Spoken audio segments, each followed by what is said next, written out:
नमस्कार मैत्रिणींनो, तर मी पूनम माझ्या व्हिडिओमध्ये तुमचं मनापासून स्वागत. तर तुम्हाला आजचा दिवस आनंदाचा आणि आरोग्याचा जावो हीच स्वामींचरणी प्रार्थना. तर आज आमच्या शिजूला काहीतरी होते, म्हणजे तिचा पाय दुखतोय. तर ती रात्री चांगली खेळत होती आर्यनसोबत, परंतु सकाळपासून तिच्या पायाला काय झाले काय माहीत नाही.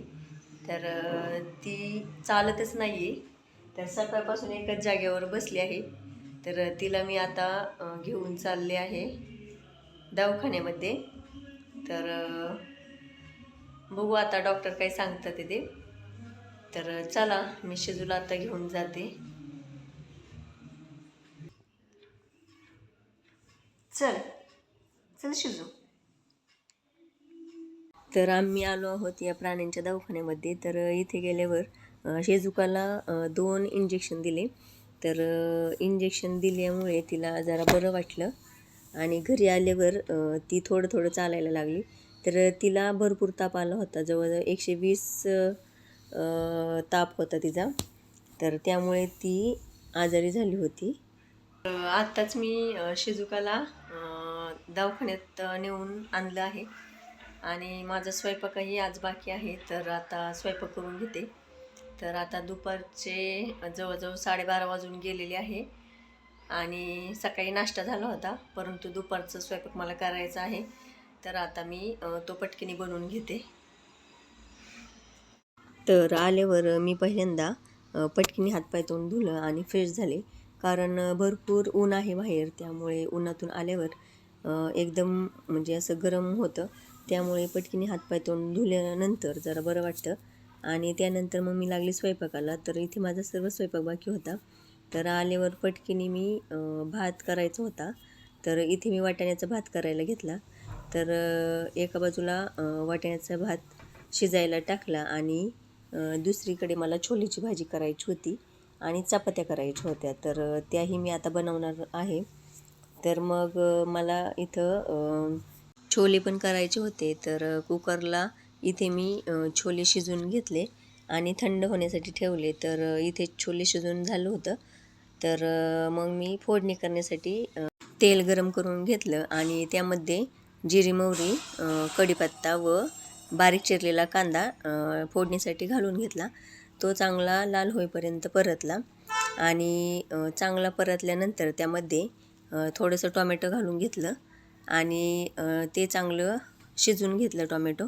आणि नंतर त्यामध्ये आपण जो मसाला वाटण करतो, म्हणजेच आलं, लसूण, खोबरं आणि थोडीशी कोथिंबीर याचं वाटण करून घेतलं आणि त्यामध्ये आपले घरातले जे बेसिक मसाले असतात ते घालून थोडंसं त्यामध्ये चवीपुरतं मीठ घालून घेतलं आणि त्यानंतर त्यामध्ये थोडंसं मसाला करपू नये म्हणून जे मसाल्याचं वाटण केलेलं पाणी आहे ना, ते थोडंसं टाकलं, म्हणजे मसाला करपत नाही आणि तो चांगला शिजला जातो.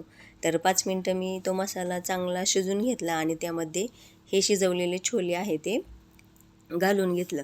तर अशा प्रकारे एकच नंबर अशी ही छोलेची भाजी होती आणि तुम्ही एकदा ट्राय करून बघा, तुम्हालाही नक्कीच आवडेल.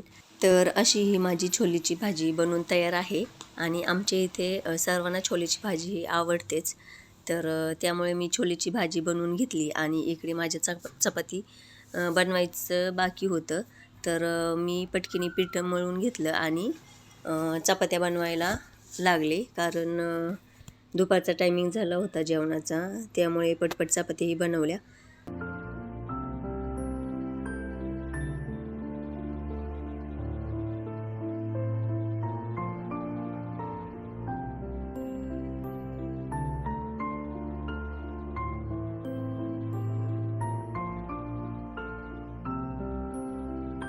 तर मस्तपैकी चपात्या झाल्यानंतर जेवण करून घेतलं आणि त्यानंतर मग भांडी वगैरे घासायची होती, कारण नंतरून बाकीची कामं पण बरीच होती. तर जरा पिठाचे डबे वगैरे मोकळे झाले होते, तर तेही मला घासायचे होते. मग मी ते डबे घासून घेतले व उन्हामध्ये वाळवण्यासाठी ठेवले. त्यानंतर मला आर्यनला क्लासमध्ये सोडवण्यासाठी जायचे होते. मग मी पटकीने आवरले. चल आर्यन, पटकीने चल आर्यन, चल.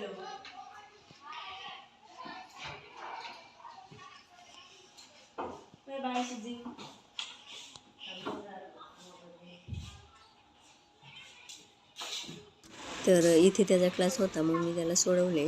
आणि त्यानंतर आज आमचा बाजार होता, तर बाजार करण्यासाठी मार्केटमध्ये गेले.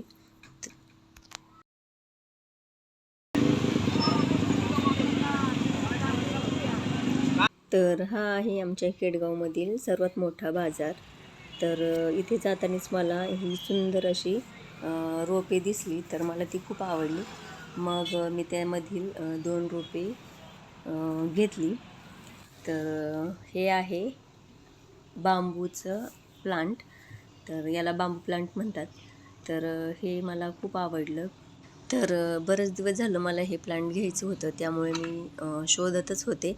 परंतु त्या दिवशी मला बरोबर ते बाजारामध्ये दिसलं, त्यामुळे मग मी ते घेतलं. त्यानंतर मग बाजारही पूर्ण घेतला व आमच्या 2 पिशव्या ह्या नेहमीच असतात बाजारच्या, तर त्या दोन्ही पिशव्या घेऊन मग घरी आले. आणि घरी आल्यावर असा हा ताजा ताजा भाजीपाला मी घेऊन आले होते. तर त्यामध्ये लसूण, वांगी, टोमॅटो, बटाटे हे तर होतेच. तर छान अशी कोवळी गवारची शेंग ही दिसली, मग तेही आणली. तर कोबू आणि फ्लावर हा पावभाजीसाठी लागतो, तर तोही मी घेतला होता. तर त्याचप्रमाणे हे दोडके अधूनमधून कधीतरी मी घेऊन येते, कारण बाकी कोणाला दोडका आवडत नाही, परंतु मला आवडतो. तसेच मटकीची उसळ सर्वांना आवडते. तर आलं वगैरे हे तर लागतंच. आणि डब्यांसाठी भेंडी, गवार यासारख्या भाजीपाला तर आपल्याला लागतोच. तर खाण्यामध्ये भरपूर सारं मी आणलं होतं. तर हे कांदे वगैरे हे आणलं होतं, तर त्यामुळे पिशवी एकदम जड झाली होती. तसेच खाण्यासाठी आर्यनला आवडतात द्राक्ष, मग द्राक्ष, केळी, कलिंगड, तसेच ॲपल आधीचेच होते. तर ते फ्रीजमधून मी बाहेर काढले, कारण ते सुकून चालले होते. तर यांना रताळे खूप आवडतात, तर ती मला दिसली म्हणून तेही मी घरी घेऊन आले. तर लिंब तर आता उन्हाळ्यामध्ये लागतात सरबतासाठी, मग तेही घेऊन आले. आणि आर्यनचा आवडता मेनू चिक्कू, तर चिक्कू त्याला जास्त आवडतो, त्यामुळे यावेळेस मी चिक्कू आणलं होतं. कारण दरवेळेस काही आणत नाही, कारण ते येताना दबल्यामुळे खराब होतात आणि मग फेकूनच द्यावं लागतात. तसेच सगळ्यात आमच्या आवडता सगळ्यांचा मेनू म्हणजे भेळ. तर येताना मी ओली भेळ आणली होती, मग मस्त सर्वांनी ओली भेळ करून खाल्ली. तर असा होता आमचा आजचा बाजार. मग तो सर्व व्यवस्थित नीट करून घेतला आणि फ्रीजमध्ये लावून ठेवला. तर त्यानंतर मग मला मेथीची भाजी पण नीट करायची होती, कारण म्हटलं उद्या दुसऱ्या दिवशी डब्यासाठी मेथीची भाजी होईल. तर ती लगेच नीट करून ठेवली ना, तर पटकिनी सकाळी बनवता येते, त्यामुळे आल्यावर तीही मी नीट करून ठेवली. तर असा आमचा आजचा बाजार होता. तर इथे माझं भाजीपाला नीट करायचं काम चालू होतं. तर इथे श्रावणीला मोमोज बनवायचं होतं, कारण तिला ते कसे बनवतात हे ट्राय करून पाहायचं होतं. तर ती मला बोलली की मी बनवते, तर मी तिला बनव बोलले. तर तिला मोमोजचा आकार काही जमला नाही. तर अशा प्रकारे छान मोदकाचे आकार करून तिने ते मोमोज बनवले. तर चवीला एकदम छान झाले होते हे मोमोज. आणि मस्त सर्वांनी मग ते मोमोज आणि सॉस खाल्ले, तर सर्वांना ते आवडले. तर छान बनवले होते तिने मोमोज. त्यानंतर मी इथे स्वयंपाकाला लागले आणि आमच्या शिजूला खूप भूक लागली होती. मग यांनी तिच्यासाठी अंडी उकडलेली होती ती सोलून दिली व तिला खायला टाकत होते, परंतु तिला दम काही निघत नव्हता. आणि मग खाल्ल्यावर मस्त अशा मॅडम इथे येऊन बसल्या. तर असा होता माझा आजचा दिवस. व्हिडिओ आवडला असेल तर नक्की लाईक करा, शेअर करा आणि सबस्क्राईब करा. तर भेटूया पुढच्या व्लॉगमध्ये. तोपर्यंत बाय.